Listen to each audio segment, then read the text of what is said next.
5 kebangkrutan perusahaan terbesar dalam sejarah ekonomi modern.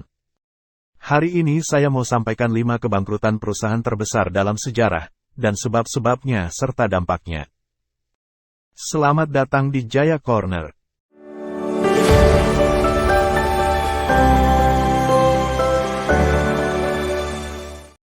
Dalam episode ini kita mau membahas tentang perusahaan-perusahaan yang jatuh bangkrut dengan kapital yang segede Brontosaurus.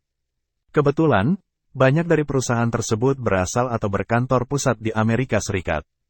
Tidak heran ya, Amerika Serikat sebagai embahnya kapitalis yang memberikan ruang seluas-luasnya untuk para pemodal berinvestasi dan mengembangkan modalnya semaksimal mungkin. Persaingan pasar, seperti yang Adam Smith katakan, bahwa ada invisible hand, tangan tak terlihat yang mengatur pasar. Supply dan demand, permintaan dan penawaran yang membentuk adalah pasar, dan diserahkan ke pasar, tidak boleh apapun intervensi ke pasar. Kapitalisme laissez-faire, demikian istilah yang dikenal. Namun kebebasan ini ternyata tidak sesederhana itu.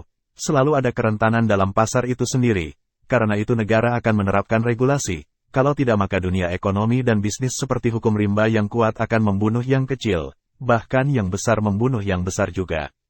Bahasan ekonomi makro Adam Smith, yang dianggap Barat sebagai founder of modern economics, akan kita bahas dalam episode lain. Sekarang saatnya kita bahas 5 perusahaan yang mengalami kerugian terbesar dalam sejarah ekonomi dan bisnis modern.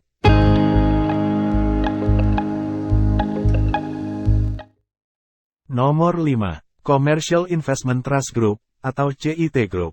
CIT Group adalah perusahaan yang bergerak di bidang perbankan dan keuangan, yang berkantor pusat di 505 Fifth Avenue, New York, Amerika Serikat. CIT Group perusahaan berumur 101 tahun, secara historis menjadi salah satu pemberi pinjaman terbesar untuk usaha kecil dan menengah, sebuah sektor yang saat itu minim penyaluran kreditnya. Sementara kita tahu yang terdampak pertama krisis keuangan adalah sektor usaha kecil dan menengah. Di saat krisis, CIT disuntik dana segar sebesar 2,33 miliar dolar Amerika oleh pemerintah AS melalui program Troubled Asset Relief, TARP. Tapi suntikan dana segar itu tetap tidak bisa menyelamatkan CIT Group. Kerugian CIT Group menjadikan kerugian terbesar bagi TARP. Total aset pra-kebangkrutan sebesar 71 miliar dolar Amerika, atau bila dengan kurs 1 dolar Amerika sama dengan Rp15.000, maka nilainya adalah 1,65 triliun rupiah.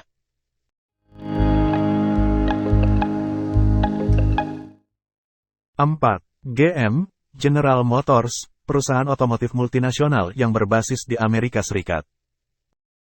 Perusahaan raksasa otomotif yang memiliki cabang penjualan di berbagai belahan dunia, serta menaungi berbagai merek mobil, seperti Chevrolet, Buick, GMC, dan Cadillac. General Motors juga berinvestasi dengan membentuk perusahaan patungan di berbagai negara, seperti dengan perusahaan China membangun merek Wuling.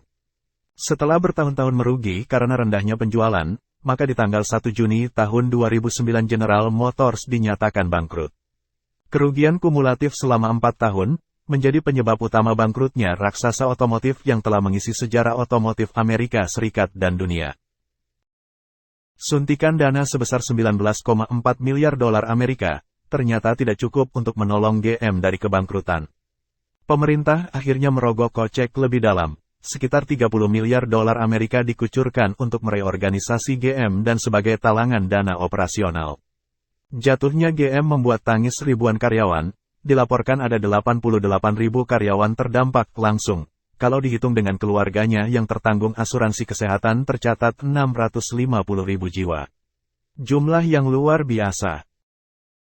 Industri otomotif biasanya memiliki karyawan langsung yang banyak, dan karyawan tidak langsung di perusahaan-perusahaan vendor dan supplier atau agen penjualan serta service center.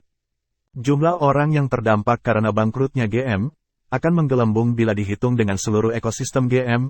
Angkanya bisa mencapai berjumlah ratusan ribu bahkan jutaan orang. Penyebabnya adalah ketidakmampuan membayar hutang jatuh tempo yang sangat besar tagihannya, disebabkan karena rendahnya penjualan otomotifnya. Keputusan Pengadilan Usaha Amerika Serikat per tanggal 1 Juni tahun 2009, menetapkan kebangkrutan General Motors. Nilai kebangkrutannya adalah sebesar 82 miliar 290 juta dolar Amerika, bila dikurskan rupiah dengan nilai tukar 1 dolar Amerika sama dengan 15.000 rupiah, maka jumlah kerugian General Motors sebesar 1.234.350 miliar rupiah.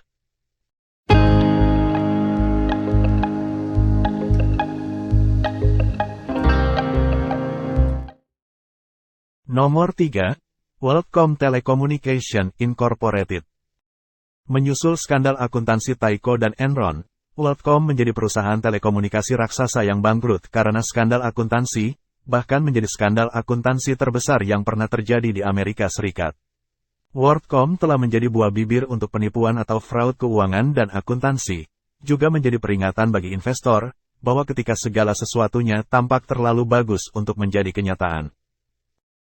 Sang Chief Executive Officer, Bernard John Eber, pria kelahiran tanggal 27 Agustus tahun 1941, adalah sosok penuh gaya, yang pernah masuk di deretan Forbes orang terkaya di Amerika Serikat. Dia telah membangun WorldCom menjadi salah satu perusahaan telekomunikasi terkemuka di Amerika Serikat dengan mengakuisisi perusahaan telekomunikasi lain. Ketika gelembung perusahaan-perusahaan teknologi meletus dan mengempes, panggung yang semula diisi oleh perusahaan-perusahaan teknologi yang berkilau, berubah menjadi panggung menyedihkan yang menyisakan kehancuran. Salah satunya adalah WorldCom yang melakukan fraud untuk menampilkan profil yang menarik investor dalam laporan keuangannya. WorldCom menggunakan trik akuntansi untuk mempertahankan penampilan profitabilitas yang terus tumbuh. Saat itu, sebenarnya banyak investor yang curiga dengan profil keuangan WorldCom, terutama setelah skandal Enron pecah pada musim panas 2001. Tak lama setelah Eber terpaksa mengundurkan diri sebagai CEO pada April tahun 2002, terungkap bahwa dia, pada tahun 2000, meminjam 408 juta dolar Amerika dari Bank of America untuk menutupi margin call, menggunakan saham WorldCom miliknya sebagai jaminan. Akibatnya, Eber kehilangan kekayaannya. Memasak pembukuan atau cooking the books. Ini bukanlah penipuan yang canggih. Untuk menyembunyikan penurunan profitabilitasnya, WorldCom menggelembungkan pendapatan bersih dan arus kas dengan mencatat pengeluaran sebagai investasi. Jadi bagaimana pengeluaran operasional yang harusnya dicatat di laporan rugi laba, tapi malah dimasukkan ke neraca sebagai investasi? Alhasil dalam profil laporan keuangannya, WorldCom tampak meningkat asetnya sedang biaya operasional tidak bertambah banyak. Kemudian WorldCom juga melakukan reklasifikasi cadangan menjadi pendapatan sebesar 2,8 miliar dolar Amerika Serikat. Melalui fraud akuntansi yang dilakukan oleh CEO WorldCom dan beberapa anggota Dewan Direksi, laba WorldCom menjadi sebesar 3,8 miliar dolar pada tahun 2001 dan 797 juta dolar pada kuartal 1 2002. WorldCom melaporkan keuntungan sebesar 1,38 miliar dolar, alih-alih melaporkan sebagai kerugian bersih. Melalui aksi fraud akuntansi tadi, profil keuangan perusahaan, arus kas, neraca, dan posisi laba rugi menjadi tampil indah di mata investor, serta memenuhi syarat untuk tetap bertahan di Wall Street. Sebenarnya ini trik sederhana yang umum digunakan untuk menggoda investor agar bersedia memasukkan dananya. WorldCom mengajukan kebangkrutan pada tanggal 21 Juli tahun 2002, hanya sebulan setelah auditornya, Arthur Andersen, dihukum karena menghalangi pengadilan pada kasus Enron. Arthur Andersen, yang telah mengaudit laporan keuangan WorldCom tahun 2001 dan meninjau pembukuan WorldCom untuk kuartal 1 2002, di kemudian hari diketahui, telah mengabaikan memo dari para eksekutif WorldCom, yang memberitahu bahwa perusahaan menggelembungkan keuntungan dengan melakukan pembukuan secara tidak benar. Sebagai akibatnya, WorldCom telah meninggalkan aib pada reputasi firma akuntansi, bank investasi, dan lembaga pemeringkat kredit. Dan peristiwa itu tetap akan diingat publik.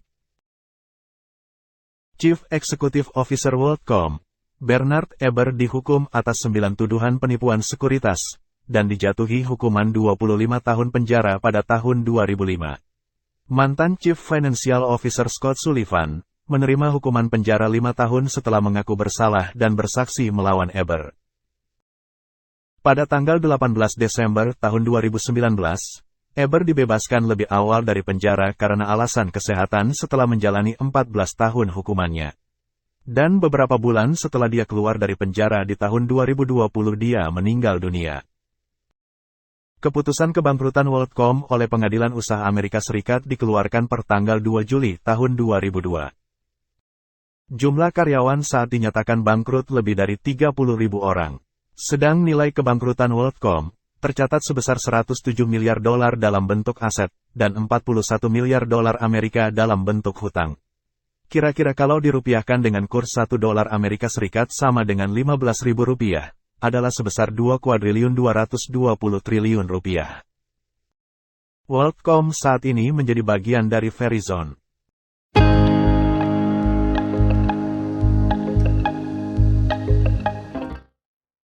Nomor 2. Washington Mutual, Saving and Loan Holding Company. Washington Mutual, sering disingkat WAMU, perusahaan yang berbasis di Amerika Serikat. Bisnis WAMU adalah bank simpan pinjam konservatif. Nasabah WAMU mayoritas adalah individu dan pengusaha UMKM. Di akhir 2007, tanda-tanda kebangkrutan sudah kelihatan. Tanggal 26 September tahun 2008, Pengadilan Tata Niaga Amerika Serikat memutuskan kebangkrutan WAMU. Saat dinyatakan bangkrut, WAMU memiliki karyawan berjumlah 43.000 orang, dan memiliki 2.200 kantor cabang yang tersebar di 15 negara bagian. Serta simpanan dalam deposit senilai $188,3 miliar Amerika. Nilai kebangkrutannya sebesar $327 miliar 913 juta Amerika Serikat, atau dengan kurs rupiah sebesar 4,918 triliun 695 miliar rupiah. Kegagalan bank ini merupakan kombinasi antara krisis keuangan saat itu, dengan kelirunya manajemen mengambil kebijakan. Salah satunya adalah karena ekspansi jumlah cabang yang sangat banyak, yaitu 2.200 cabang, yang sangat memberatkan biaya operasionalnya.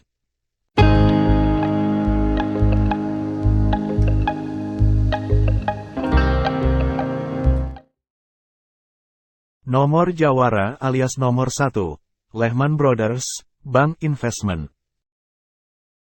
Saham Lehman Brothers dijual dengan harga $86 per lembar pada Februari tahun 2007, memberi perusahaan kapitalisasi pasar hampir $60 miliar, dan perusahaan melaporkan rekor laba bersih tertinggi baru, lebih dari $4 miliar. Tercatat, pada Januari tahun 2008, Lehman Brothers adalah bank investasi terbesar keempat di Amerika Serikat. Pada bulan Maret, segera setelah Bear Stearns, yaitu perusahaan pemegang sekuritas berbasis hipotek terbesar kedua setelah Lehman Brothers, hampir ambruk karena subprime mortgage.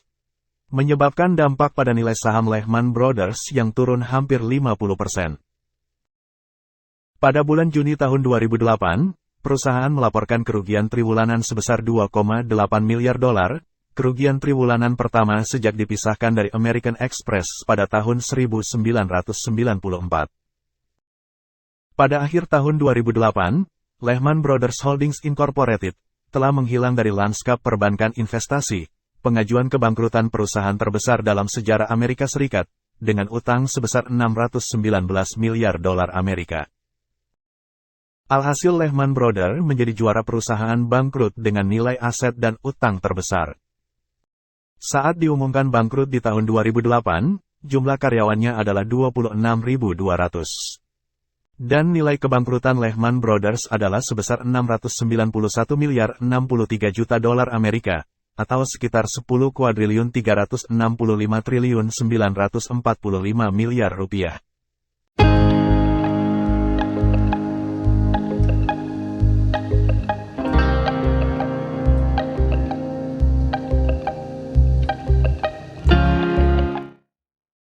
Bila kita cermati 4 dari 5 perusahaan raksasa yang bangkrut di atas, mereka dinyatakan bangkrut antara tahun 2008 dan 2009. Sebenarnya di tahun-tahun tersebut tidak hanya perusahaan-perusahaan ini yang ambruk, tapi cukup banyak, namun karena nilainya di bawah perusahaan yang kita bahas maka tidak dimasukkan dalam bahasan episode ini. Kecuali untuk WorldCom Telecommunication Incorporated, ambruk pada tahun 2002, dikarenakan fraud akuntansi, atau sebab kebangkrutan internal bobotnya lebih besar dibanding sebab eksternal yang sedang mengalami pengempesan.com. Sedang 4 perusahaan lain yang bangkrut di tahun-tahun 2008 sampai tahun 2009, banyak dipengaruhi sebab-sebab eksternal, yang dikombinasikan dengan kelirunya pengambilan keputusan manajemen dalam menghadapi badai ekonomi di tahun-tahun tersebut. Mari kita kembali ke sekitar tahun-tahun tersebut, antara 2007 sampai dengan 2009. Saat itu situasi ekonomi makro Amerika Serikat sedang buruk, karena skandal subprime mortgage, yaitu kredit perumahan untuk para pekerja dengan pendapatan rendah dan tidak tetap, yang sebenarnya kurang layak untuk mendapatkan kredit. Di tahun 2007, tanda-tanda krisis keuangan di Amerika Serikat telah muncul.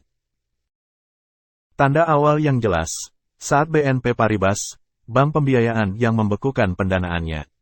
Bank raksasa ini terdampak subprime mortgage, atau kredit properti, yang di dalamnya terdapat kredit perumahan. Krisis yang mulai muncul tanda-tandanya di tahun 2007 tersebut, sebenarnya dampak dari kebijakan The Fed, Bank Sentralnya Amerika Serikat, yang melakukan kebijakan dengan menetapkan tingkat bunga acuan hanya 1% sampai dengan 1,75% sepanjang tahun 2002 sampai dengan 2004 untuk kredit properti, khususnya perumahan. Ide ini sebenarnya bagus, yaitu agar perbankan membiayai kepemilikan perumahan untuk golongan ekonomi menengah bawah dan miskin dengan tingkat bunga yang rendah. Akibat menggelembungnya jumlah gagal bayar para debitur, maka secara beruntun banyak bank pembiayaan kredit subprime mortgage yang kolaps dan bangkrut. Bagai bola salju, gelombang kebangkrutan melanda banyak lembaga keuangan di Amerika Serikat. Episode yang akan datang akan kita bahas lebih mendalam tentang bencana subprime mortgage. Demikian gambaran tentang kondisi ekonomi Amerika Serikat saat itu, di sekitar tahun 2008, yang menjadi latar belakang panggung dari kejatuhan banyak perusahaan keuangan. Dunia dan Indonesia kena imbasnya. Tahun 2008 adalah tahun pertama periode kedua SBY menjabat presiden. Tahun yang berat, khususnya di bidang ekonomi, karena di tahun 2009 Indonesia mencatat pertumbuhan ekonomi 4,63% terendah sejak tahun 2002.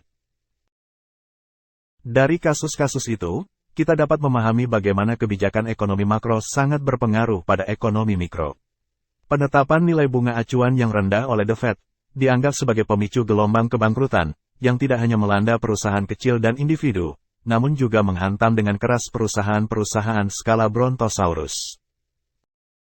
Dari kisah kejatuhan para raksasa bisnis di atas, setidaknya kita memahami bagaimana tidak mudah pemerintahan suatu negara dalam mengelola ekonominya.